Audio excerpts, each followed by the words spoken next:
बात करेंगे सीएम मोहन यादव की, जिन्होंने आज भोपाल में गोवर्धन पर्व पर कई बड़े ऐलान किए हैं।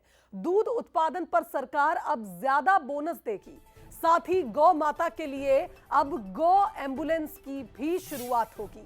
बता दें कि गौवंश में मध्य प्रदेश तीसरे से पहले नंबर पर आ जाएगा, ये विश्वास भी मुख्यमंत्री ने दिलाया है। उन्होंने कहा कि अभी मध्य प्रदेश में 1,39,00,000 गौवंश है।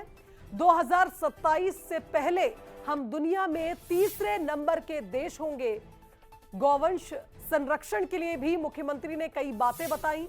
5,000 से 10,000 क्षमता वाली गौशालाएं अब सीएम खोलेंगे और उन्होंने ये भी कहा कि हर नगरीय निकाय में इन गौशालाओं को बनाया जाएगा, ताकि जितनी भी गौ माताएं जो बूढ़ी हो गई हैं, असहाय हो गई हैं, और लोग अगर उनकी सेवा घर पर नहीं कर पाएंगे तो इसकी जिम्मेदारी सरकार लेगी।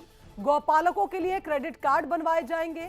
10 से ज्यादा गाय पालने वाले को ज्यादा बोनस मिलेगा। पूरे देश में हम तीसरे नंबर पर गौ माता के नाम पर 1,39,00,000 से ज्यादा गौवंश हमारे यहाँ है।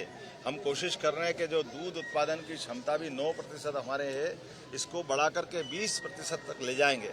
नेशनल डेयरी डेवलपमेंट बोर्ड के माध्यम से हमारे सभी पशुपालकों की दूध उत्पादन क्षमता भी बढ़ाएंगे और सरकार बोनस देकर दूध उत्पादन को भी बढ़ावा देने में तत्पर है। मैं उम्मीद कर रहा हूँ कि आने वाले समय में हमारे नगरीय निकाय, स्थानीय निकाय और अलग अलग प्रकार की गौशालाओं के माध्यम से जो बूढ़े, अपाहिज, लावारिस, निराश्रित ऐसा गौवंश है, उस गौवंश के लिए सरकार गौशालाएं चलाएगी और गौशालाओं में उनको रखा जाएगा। और जो दूध उत्पादन के क्षेत्र में आना चाहता है, विभिन्न प्रकार के अनुदान देकर के सभी प्रकार की योजनाओं का लाभ दिलाकर प्रत्येक किसान परिवार की दूध उत्पादन में भूमिका बढ़ाते हुए उसको लाभांश देने का भी हमने निर्णय किया है। तो चलिए, इस खबर पर हमारे साथ executive editor Manoj Saini live जुड़ गए, उनका रुख कर लेते हैं। मनोज जी, कहा जाता है एक गाय की सेवा की जाती है, पूजा की जाती है तो 33 करोड़ देवी देवताओं का पुण्य आपको मिलता है, आशीर्वाद मिलता है। और आज जिस तरह से गोवर्धन पूजा को भव्यता दी गई मध्य प्रदेश में, मुख्यमंत्री ने कई बड़े ऐलान किए हैं गौवंश के संरक्षण से जुड़े।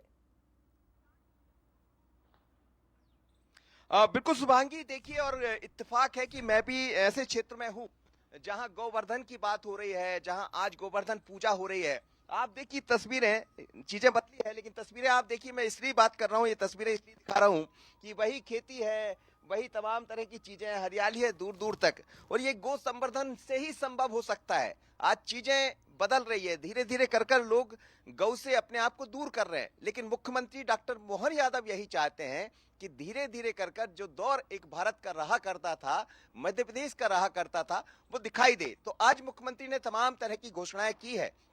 इसके पीछे जो मकसद है वो यही है कि गौवंश को कैसे बढ़ाया जाए।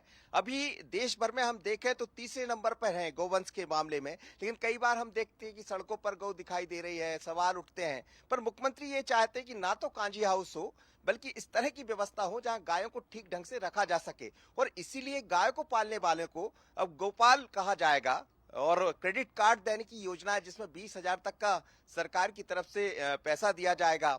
ये भी कहा जा रहा है कि 2027 तक सरकार एक बड़े प्लान के साथ आगे बढ़ने वाली है, जिसके जरिए गौवंश को कैसे बढ़ाया जाए और देश में नंबर 1 पर गौ पहुंच जाए। दूध का जो उत्पादन है, जिसे श्वेत क्रांति के रूप में कहा जा सकता है, वो भी दिखाई दे। तो आज करीब 10 से ज्यादा ऐसी घोषणाएं की है मुख्यमंत्री डॉक्टर मोहन यादव ने, बल्कि उसको आगे भी बढ़ाने वाले। सुबह से हम देख रहे हैं मुख्यमंत्री की ऐसी तमाम तस्वीरें देखने को मिली है। उन्होंने आज गोवर्धन पूजा भी किया है, गायों का पूजा भी किया है, लेकिन जिस तरह की घोषणाएं की गई है, निश्चित रूप से उसका लाभ भी मिलेगा। और जो सड़कों पर गाय दिखाई दे रही, यदि आप कहीं ना कहीं लाभान्वित करेंगे लोगों को, तो उनके प्रति और भाव पैदा होगा। तो सरकार की यही मंशा है और इसी मंशा की तरफ सरकार बढ़ने जा रही है, जो आज उनके भाव में पैदा हुआ, जिसमें कई घोषणाएं हैं जो किसानों से जुड़ी है, गौ सेवकों से जुड़ी है, और खासकर गौ संवर्धन का जो पालन करने वाले हैं उनसे जुड़ी है। बिल्कुल सही कहा मनोज जी आपने। और जिस तरह से आज देखिए इस पर्व को ही एक भव्य रूप देने के पीछे का मकसद भी हम यही मानेंगे कि मुख्यमंत्री चाहते हैं कि गौवंशों के संरक्षण के लिए आम आदमी भी उतना आगे आए, और कहीं ना कहीं इससे कहीं ना कहीं लाभ भी मिलेगा, क्योंकि गौवंश को लेकर हर बार ये कहा जाता है कि उनको संरक्षित नहीं किया जा रहा।